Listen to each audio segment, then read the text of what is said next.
माँ, बेटे और बहू तीनों ही खाने के टेबल पर बैठकर खाना खा रहे थे। खाते समय लड़का अपनी पत्नी को बोला, सीमा, तुमने आज भी दाल चावल बनाया।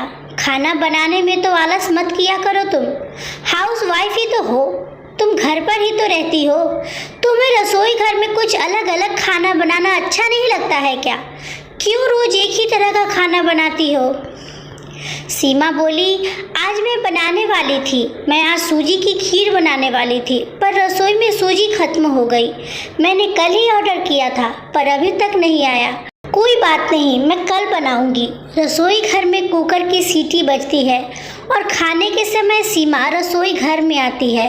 रसोई घर से वापस आते वक्त डाइनिंग टेबल पर बैठकर सीमा बोली कि मैंने कुकर में आलू डाले हैं, शाम को मैं आलू के बड़े बनाने वाली हूँ।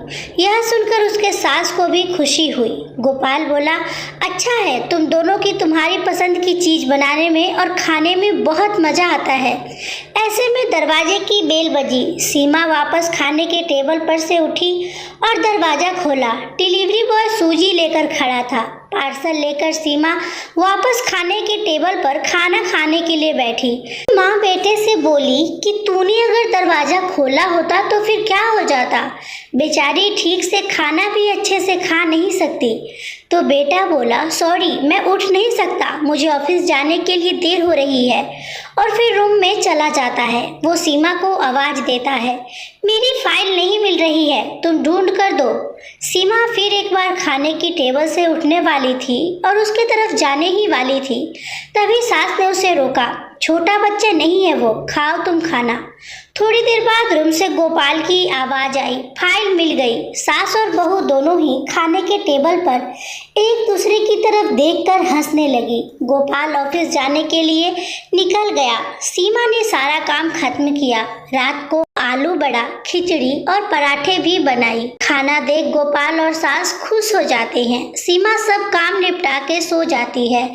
दूसरे दिन सुबह गोपाल उसके बेडरूम में फाइल ढूंढ रहा था और वो फाइल ढूंढने की वजह से बेडरूम पूरा अस्त व्यस्त कर दिया। गोपाल अकेले में बड़बड़ा रहा था, इस घर में कभी भी कोई चीज़ समय पर नहीं मिलती है, इन औरतों को कोई काम नहीं होता, इसलिए दिन भर इधर का सामान उधर करती रहती हैं। उसके आवाज़ में सीमा वापस उसके रूम में आती है और रूम की बुरी हालत देखकर उसे गोपाल पर गुस्सा आता है। वो गोपाल को पूछती है, आप क्या कर रहे हो? तभी गोपाल बोलता है, मैंने तुम्हें पिछले दिन ही फाइल दी थी, वो कहाँ पे है? सीमा तुरंत वो फाइल बाहर निकालती है और वो गोपाल को दे देती है। सीमा गोपाल से कहती है, इतना सारा सामान बिखरने से पहले मुझे एक बार पूछा तो होता, कितना सारा सामान बिखरा पड़ा है, मैं क्या दिन भर यही सब करती रहूं? उल्टा गोपाल सीमा पर चिल्ला देता है और बोलता है कि क्या काम रहता है दिन भर तुम्हें? इतना काम भी तुम नहीं कर सकती क्या? दिन भर सोते ही तो रहती हो। सिर्फ माँ के कहने पर हाउस वाइफ से शादी करके बहुत बड़ी भूल की मैंने। ऐसा बोलकर गोपाल ऑफिस के लिए निकल गया। पति पत्नी का बोलना माँ के कानों पर पड़ता है, जो गोपाल को पता नहीं था। माँ सीमा के पास जाती है, तभी सीमा रो रही होती है। कोई भी गलती नहीं होते हुए भी गोपाल उस पर चिल्लाया। यह उनको पता था, सीमा से वो बहुत प्यार करता है, सीमा भी उससे बहुत प्यार करती है। सास ने सीमा को शांत किया, फिर दोनों ने गोपाल को अच्छा सबक सिखाने के लिए प्लान बनाया। दूसरे दिन सुबह गोपाल जब नींद से जागा तो वो सीमा को चाय के लिए चिल्ला रहा था। तभी माँ नज़दीक के सोफे पर बैठी थी। वो बोलती है, सीमा घर पर नहीं है, वो किसी काम के लिए अपने मायके गई है। गोपाल फ़ोन निकालता है और सीमा को फ़ोन करने लगता है। तभी माँ उसे रोकती है और बोलती है कि फ़ोन मत करो, वो मायके ही तो गई है, 2-3 दिन में आ जाएगी। गोपाल फ़ोन रख देता है और माँ को बोलता है कि माँ चाय। तभी माँ बोलती है, हाँ 2 कप बनाना, मैं भी पीऊँगी। इच्छा न होते हुए भी गोपाल चाय बनाने के लिए रसोई घर में जाता है।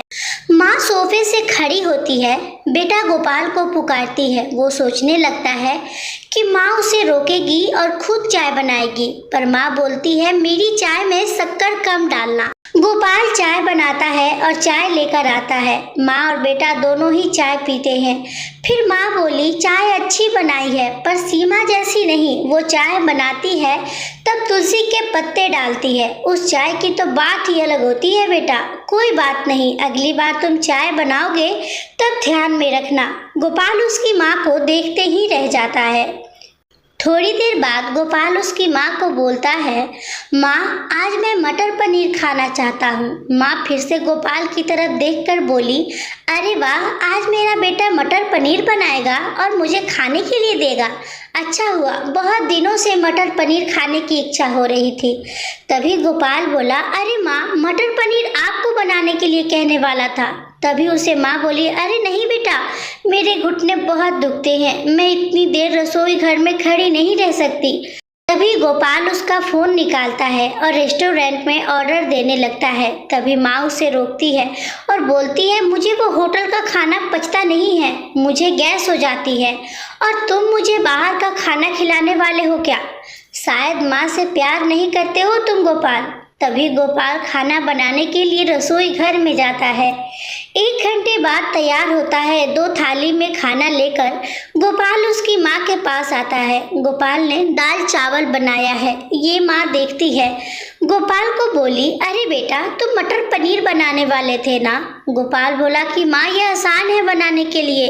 तभी माँ बोलती है, सीमा होती तो आज उसने मटर पनीर बनाकर मुझे खिला दिया होता। पर जाने दो, तुम्हारे हाथों का खाना बना हुआ खाना कहाँ मैं रोज खाती हूँ। ऐसा बोलकर माँ खाना खाने के टेबल पर आकर बैठती है। चल दोनों साथ में खाना खाते हैं। गोपाल ने पहला निवाला मुंह में डाला ही था, तब माँ उसे बोली, अरे बेटा, दाल में नमक कम है, जा और नमक लेकर आ। वो खाते खाते उठता है और रसोई घर में से नमक लेकर आता है और माँ को देता है। फिर से खाने के लिए बैठता है।